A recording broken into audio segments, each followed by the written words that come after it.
năm này bạn là pram rồi được rồi pram rồi mà thấy cha chụp ឥឡូវនេះស្រូវគឺជាប្រធានបទដ៏សំខាន់និងក្តៅកគុកមួយដោយសារតែប្រជាកសិករនៅពេលដែលគាត់ដាំដុះស្រូវហើយ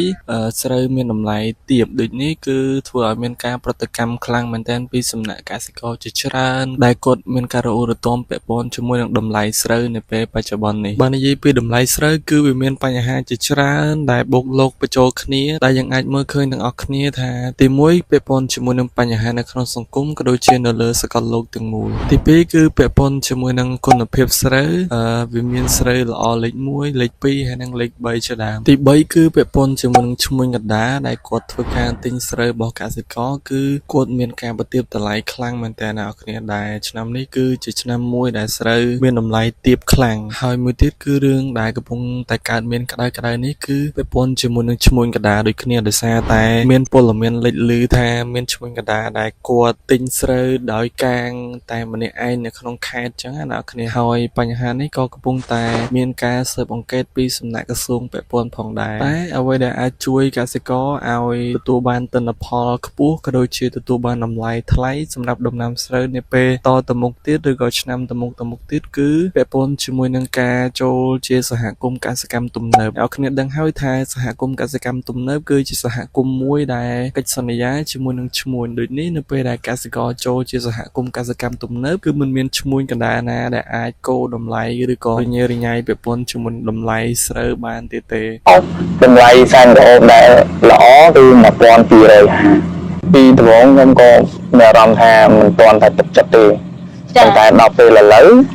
ខ្ញុំមានអារម្មណ៍ថាខ្ញុំទឹកចិត្តច្រើនដោយសារខាងក្រុមហ៊ុនគាត់បានកុងត្រាហើយក៏គាត់បានកិច្ចវេះថាមិនទទួលរបស់យើងទេក្នុងតម្លៃទីផ្សារលើថោកក៏ដោយខាងសហគមន៍គាត់ឲ្យយើងប្រើប្រាស់មុនទាំងអស់បាទ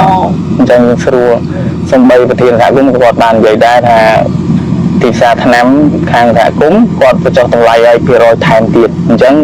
យើងអត់មានលទ្ធភាពយកខាងក្រៅទៅយកខាងគាត់ទៅបានអញ្ចឹងភាសាមួយគាត់នឹង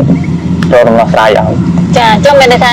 យើងទិញថ្នាំកសិកម្មបានថោកជាងនៅខាងក្រៅហើយជីក៏ថោកជាងទៀតហើយអត្រាការប្រាក់ដែលគាត់ឲ្យដើមទុនមកក៏ទាបជាងខាងក្រៅទៀតអញ្ចឹងមានចំណេញលើចំណេញនេះចាចំណេញលើចំណេញហើយយើងបាច់ចំណាយដើមទុនទេមិនតែចំណាយតែកម្លាំងថាទៅយើងមានយកចំមានដីហើយនឹងយើងមានកម្លាំងថែទាំតែប៉ុណ្ណឹងទេបានផ្ញើទៅវិជាកសិករយើងទាំងអស់គ្នាងាកមករកសហគមន៍ដោយសារសហគមន៍មានលំនឹងទីផ្សារដែលអាចទុកចិត្តបានទី2ទៀតមានការគ្រប់គ្រងពីរដ្ឋាភិបាលផងក៏មានបញ្ហាក្នុងការបង្កើនផលយើងមានទីប្រឹក្សាដូចជាខាងកសិកម្មឃុំគាត់ក៏មកជួយដែរសម្រាប់សមាជិកសហគមន៍នាងខ្ញុំ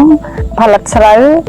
ទៅគឺយើងមានតម្លៃថេរដោយសារយើងមានការកងត្រាពីមុនអញ្ចឹងបើទោះជានៅក្រៅគាត់មានតម្លៃធ្លាក់ចុះមិនតែយើងអត់បារម្ភទេគឺយើងនៅមានតម្លៃថេរដោយសារយើងកងត្រាពីដើមរដូវធ្វើនោះគឺក្អូប1250ចាអញ្ចឹងឲ្យតែស្រូវល្អគឺតម្លៃហ្នឹងគឺនៅថេរដដែល